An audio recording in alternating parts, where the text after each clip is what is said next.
Back with another episode with Jward and Jwill. And today we're gonna switch it up.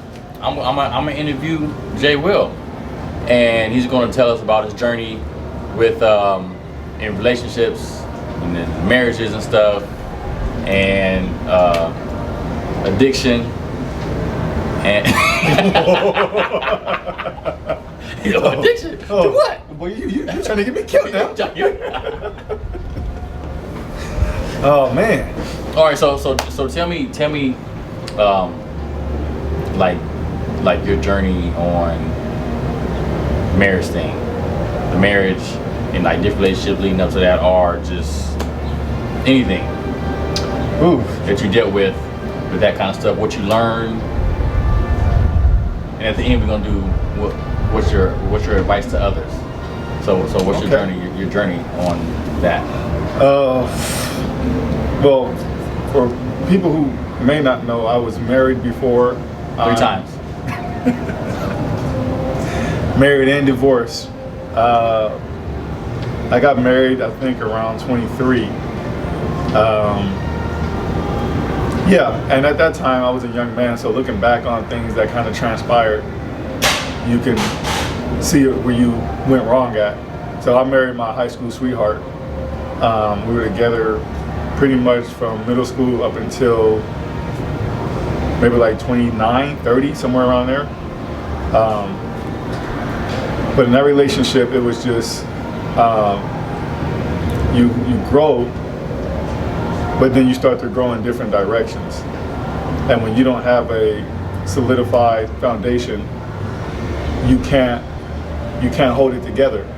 So that was the one thing that I feel like my marriage lacked. Was, where do you think it started from? Because it didn't just wake up one day and was like, oh, we grew apart. Where do you think it started from? Where everything starts from, man. It starts from trust. There's constant rumors going around that I was cheating, and she fed into that, I believe, because those are things that she made me aware of. And at the end of the day, there's nothing you can really do. You can just kind of defend yourself. You know, I'm here today, even 10 years later, saying I never cheated. I'm on here today. I'm telling my truth. I didn't do it.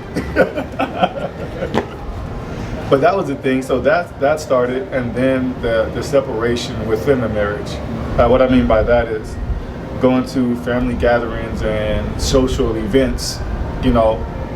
Just not being present in the relationship. I don't know if anybody out there has ever experienced that, but you can be one of two in a relationship, but feel like you're the only one in it, the only one trying. And I'm pretty sure on her end, she probably felt the same way. I wasn't perfect. This is not to bash, other people, stuff like that. He's just telling his experience. Yeah. And feeling about that kind of stuff. So that don't do that here. No, sir. So ultimately, there was the going back and forth on we're gonna stay together, we're gonna get divorced and whatnot. And after she went back and forth with it and wavered on it, the stress of it became so much for me that I was just like, you know what, I'll do it, I'll get it done. So ultimately that's what happened. But there was a lot in the marriage. Where do you think it sparked from? Like, I'm sure that one thing turns into a second thing, a third. Like you said, let's just say, for example, there's a couple, and then they're always together, and they're always going to be around. They're around their family. Family have family events all the time. So they're married. One event, one person doesn't come. Yeah. The husband or wife doesn't come, and then the other event, somebody else doesn't come. Yeah. So it's just like, okay, they used to come all the time. Now it's like one person coming after marriage. So you think it starts like that in certain areas, but what I can tell you is this: we had almost every problem you can imagine, financial, parenting, not getting along with each other's side of the family, not spending enough time with each other, not being engaged. Do you feel like your friendship started to dissolve? Yeah, so, and that's the one thing like I'm big on now that I took from that, but we'll talk about that later. But it didn't become a friendship. It became a partnership, and that's why I don't like the word partnership. It became a partnership, meaning you do your job, and I'm gonna do mine, but they completely separate and they don't run congruent together. And then just like the love and support and the affection and all those things kind of deteriorated. So I don't know exactly where it started. It was so long ago, I don't know where it started. What I can take accountability for is just not being a man in the sense, when I mean by that, meaning regardless, right or wrong, I didn't do a good job of standing up for what I believed was right at the point or at the moment.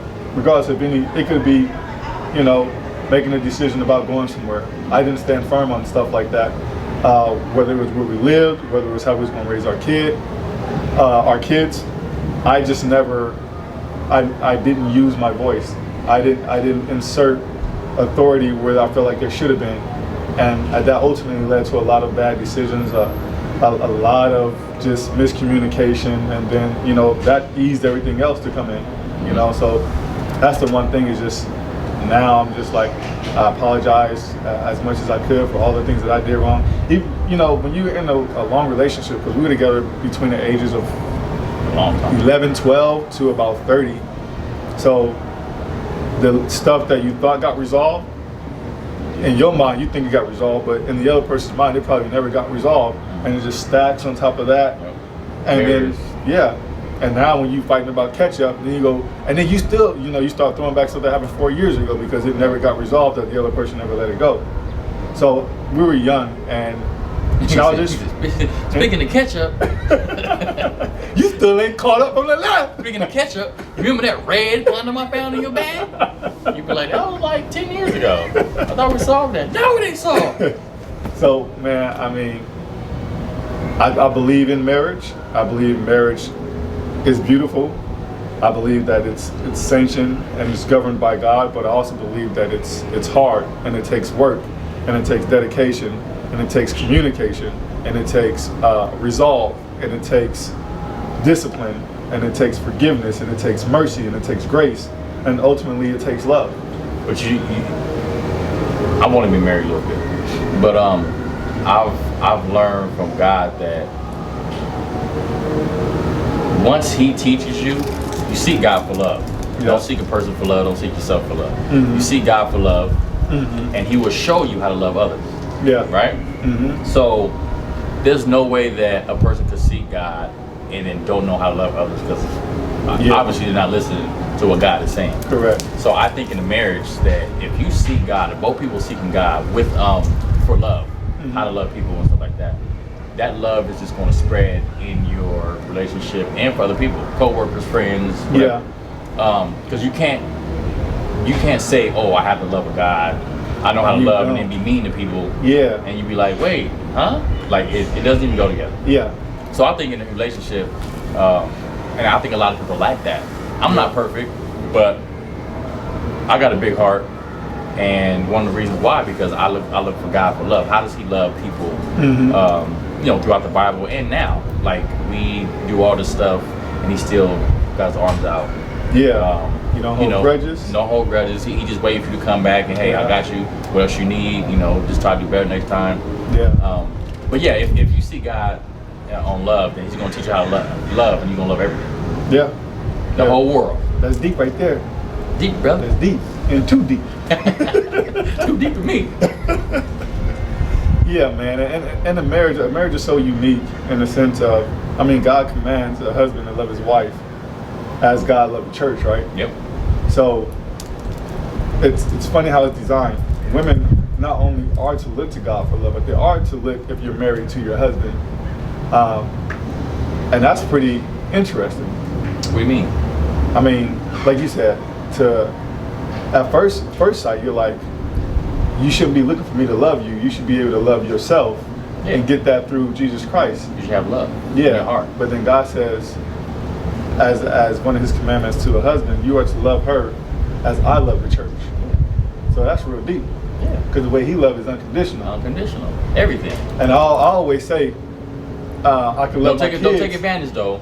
Don't be doing stupid stuff and expect me to be like, oh, love me unconditionally. But see, that's the thing, because we can love our kids unconditional. When you have your kids, it's gonna be a different kind of love. No matter what happens, they're gonna love you. You're gonna love them no matter what. They can go kill 10 people, and you're gonna find some type of way to be like, man, why did they do that? Yeah. You always have that hope for them to be better, get better, and change.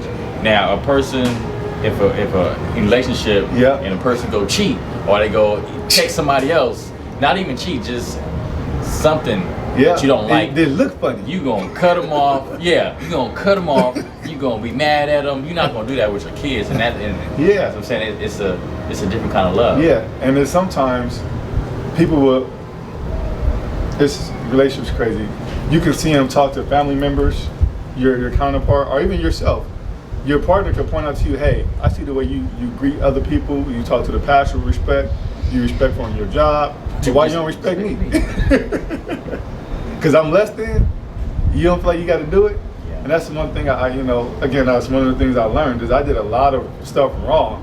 But that could go both ways. Yeah. I can see how that, because I think both people should seek God for love, right? So let's say on one end, that person, your mate, is mean to you. You're nice to everybody else, but they're mean to you. Yeah. And then, so you're mean to them at the house. Yeah. So they got a problem. You know what I'm saying? Like, you're reacting off with how they treat you. Then it go the other way. It could go, your mate is nice, and then you're nice to everybody else, but then you mean to them. Yeah. That's like a super internal problem. Yeah. But all in all, two people is seeking God, then both of them should love. And it should never be, oh, I treat everybody else nice and I don't treat you like good. Yeah, that should never be the case. So, I mean, I feel like I'm in a unique space. Most people would say, oh, you've been divorced. You don't have no right to give me advice or to speak on marriage because yours failed. Well, because mine failed, it's the reason why I get to tell you a little something. Because I know firsthand about what to do and what not to do. The things that didn't work that you might be tiptoeing down to do, I'm going to say, hey, don't do that. Because I remember I did it. Oh, boy. So when people say you're not qualified, at some point you are qualified. As long as you healed. You have experience. Yeah. So that part we talked about, our healing process. As long as you've healed and you've taken accountability, which is an ability to have. When you're taking accountability for your role that you played, and you're not looking at the other person saying, well, she did this, and that, and you just put it on yourself, and you grow from that, yes, now you're in a better position to be like, hey, I was married, and this is what happened, this is what I did, and now I'm trying to pass that information along to the next married couple or the next generation and say, hey, there's some things that ain't too smart to do. Yeah. Because guess what? You ain't in a relationship by yourself. It takes two to be in a relationship. So when it's two of y'all, you can't say, well, I'm used to doing it. No, we can't pull that card, because at the end of the day, if we're gonna decide to be connected and build to a better future, we have to figure out what works for us, not what worked for me in my last relationship, or what worked for you in your last relationship. I'm not saying none of that stuff won't be able to translate over, but at the end of the day, y'all two individual people, this is something new. You got to put it together. And I feel like because I failed, I have some of the right answers now. I don't have everything, and God's still working on me with things, and am I growing in my maturation process. That's a big word. Okay, brother. Thank you. I learned that yesterday. I just read that before we got on here.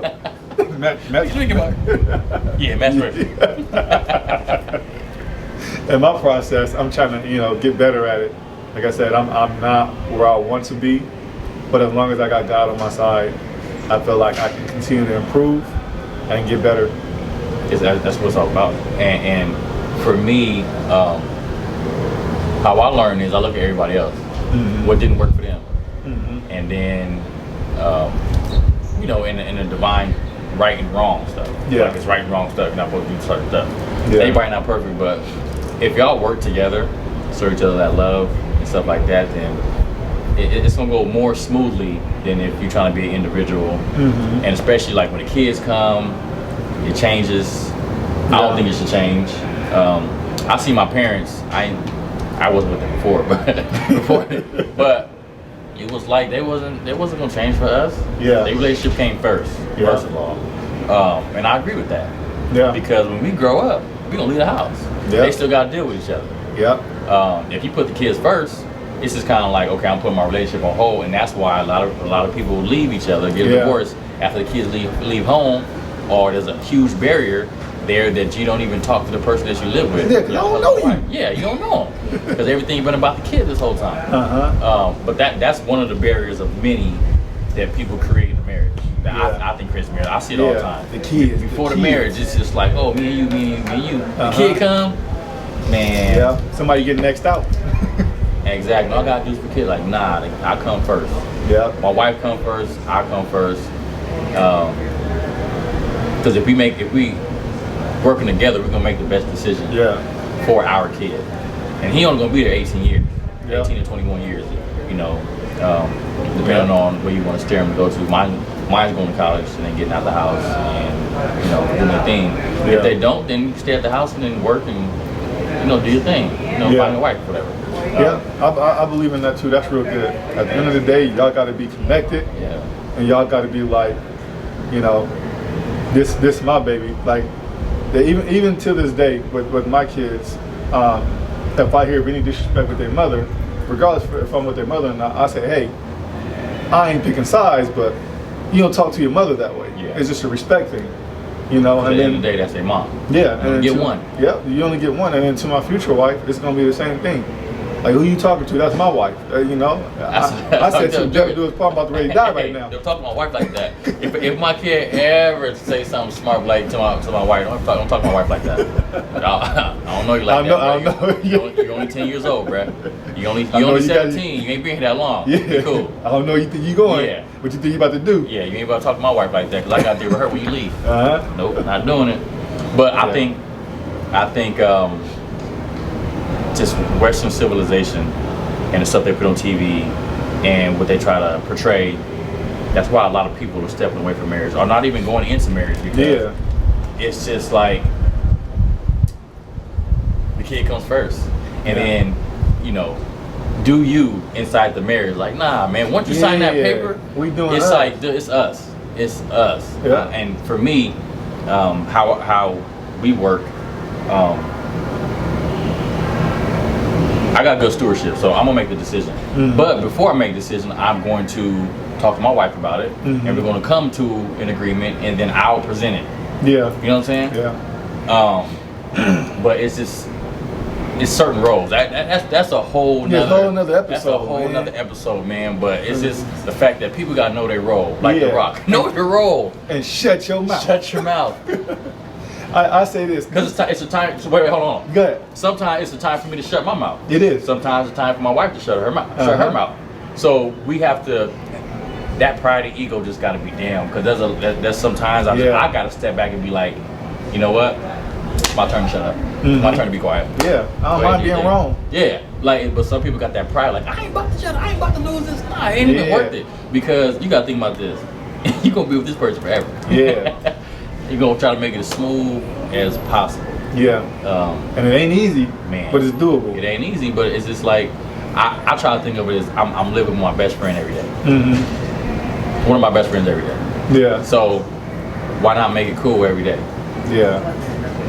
And there's various levels to coolness. Like, we don't always got to be in each other's face all the time. Yeah, all the time. But we ain't always gonna be together. We ain't always gonna be separate. We just gonna be us. Pretty cool. Yeah. So I'm going back to what you said about roles. Just real quick, I'm gonna touch on this. I think most people, even men now, they want to say partnership. They want to say, just partnership. I got an issue with that word, because at the end of the day, everyone has a role to fulfill. I can't define that role for everybody's relationship. That's for you guys as a couple to decide. But what I can say is there has to be a leader, and there has to be somebody who's second in command. I'm not going to say a follower, but just off the rip. In some cases, follow. But there has to be a clear-cut leader. When that leader isn't up to producing, then the other person has to step up. That second in command needs to do it. So I believe in that, and I break it down. Through all of civilization, there's always been a commander and then a second in command, or a chief, if you will. There is a president and there is a vice president. There is a head coach, and then you have an assistant coach. So why in a relationship we feel like we got to be equals? You got the pimp, and you got the pimp assistant. The assistant. And you got the assistant pimp. You got El Capo, And you got the It was Chapo. get him. So that's what I'm saying. You got a quarterback, and then you got. So at the end of the day, there's leadership in every single relationship. But why in these times we act like there's no more leadership? Because the devil is working. He know that if he could stir up any kind of trouble with anything, especially in the home, he attacks the homes 1st. Haven't you noticed that? Yeah, he attacks the homes, attacks the kids. So, like he attacks the kids because the kid can separate the marriage. Yeah, he said. And people don't realize that. Kid goes to the mom, hey, can I go to a party? She says no. Kid says, okay. Goes to the dad. Hey dad, can I go to the party? Yes. He goes to the party. Then it's like, okay, first of all, there was no communication with the husband and wife on what question was asked. Then the kid, he's trying to get his way. Yeah. And then depending on how the husband and wife is, they're going to argue with each other and say, I said no, but I said yeah, but I didn't know you said no. But then they'd be like, you always do it, and then that could go to something else. Barrier, bam, and then the kid is just like out doing his thing. But the kid gets in trouble. Like it's little stuff like that can so many barriers, and the devil is working on all the home. Everything starts in the home. Period. So I don't care where you go. Everything starts in the home. That's how it is. Let me ask you this. Ask me. What's the quickest way to break down or destroy a building, a high rise? The foundation. Okay, so the foundation is Jesus Christ, right? Yes. But second to that, it'd be the man, right? Even though he's the head, he's the foundation that everything else, all the principles are built on. So if you slide the man out the way, you drop down another level. That how could it stand all the way when you're missing a leg? If you got all your corners, you can't have a 3-legged or a 4-legged chair, and you start knocking off corners thinking it's gonna stand. It's not gonna be stable. You know what I'm saying? And that's the thing too. And then some people, the whole baby daddy thing. But father, a lot of men need to step up because it's regular to just have a baby mama. Yeah. Dudes need to step up, but at the same time, the baby mama got to chill because they're so angry because the dad don't want to be with them. Yeah, they ruin the whole joint. They ruin everything. It's like, dude, you gotta X all that out. You know what I'm saying? The co-parent, do your thing, or work it out. It had to be. Y'all had a baby, so y'all was cool at one point. Yeah. You know what I'm saying? So it's the maturity. It's the fact that, listen, we're gonna work out. We're gonna love each other because at one point y'all like each other a lot. Yeah. Or co-parent and be mature about it. Yep.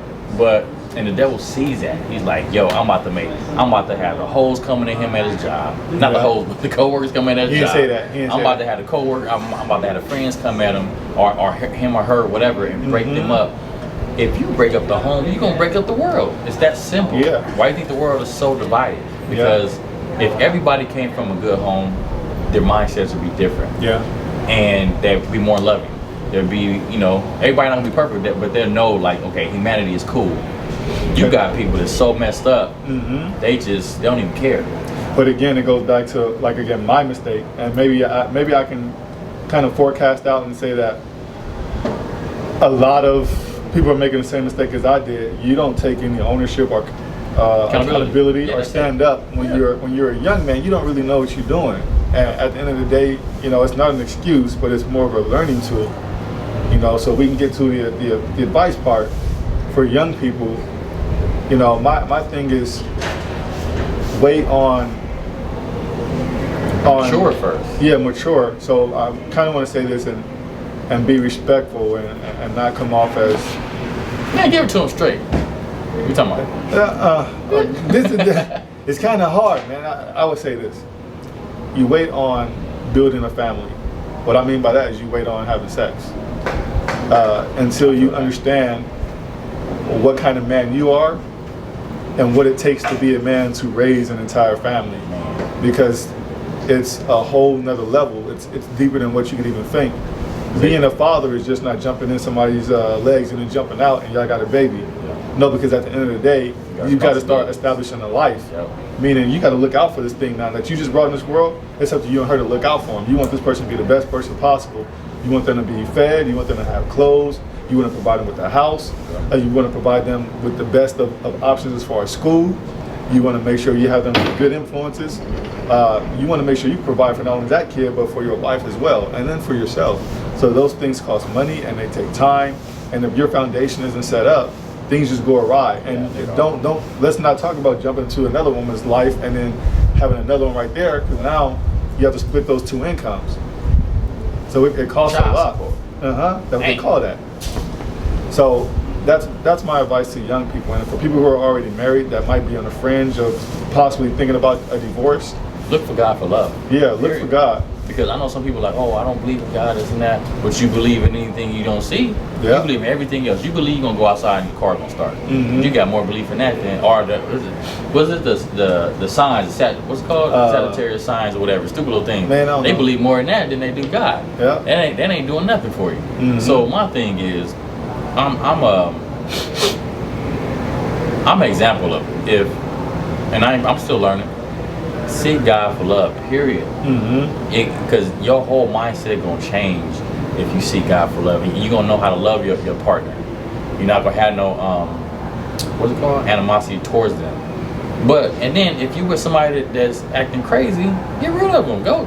It's so many people out there. Yeah. So many other people out there, bruh. I think it's a 7-to-1 ratio for men to women, so it's far more women than there is men. So I mean, my advice to women is, when you find someone who really adores you and admires you, they're gonna show it. Yeah, you can see that. You don't want to run them off by doing some of the infecting we talked about last week. Those traits. If you find you a solid one, a good one, you want to hang on, and the way you hang on is by being ladylike. And what I mean by that is being meek, being sweet, being kind, being peaceful. But some women take it as weakness. It's the strongest thing you can do. That's the thing that women need to get over. It's the strongest thing you can do. Yeah, it's strong. And guess what? Because I'm a man, don't believe it. Yeah. It's like But they'll believe Cardi B though. I use this analogy. I'm not sure if it fits, but y'all kind of get where I'm going. It's easy for to be easy. Easy peasy. Lemon squeeze. It's easy to pop off at the mouth at somebody when they disrespect you, right? Easy. It's super easy to do that. It's super easy to talk back.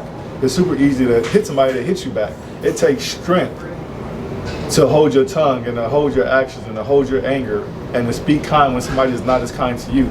So that's why I say being a woman and being those beautiful things, being meek and being nice. And we're not saying bow down. No, I'm not doing that. You don't know if you got a good man or not. Yeah. And if you got a good man, he would never ask you to. Yeah, he would never do nothing stupid like that. He'll love you the same. But it's strength in that. Yeah. So for young people out there, please listen. Message. Message. All right, another episode of Jward and Jwill. All right, we're going to show up later. Love God. Love God. Be great. Be great. Peace.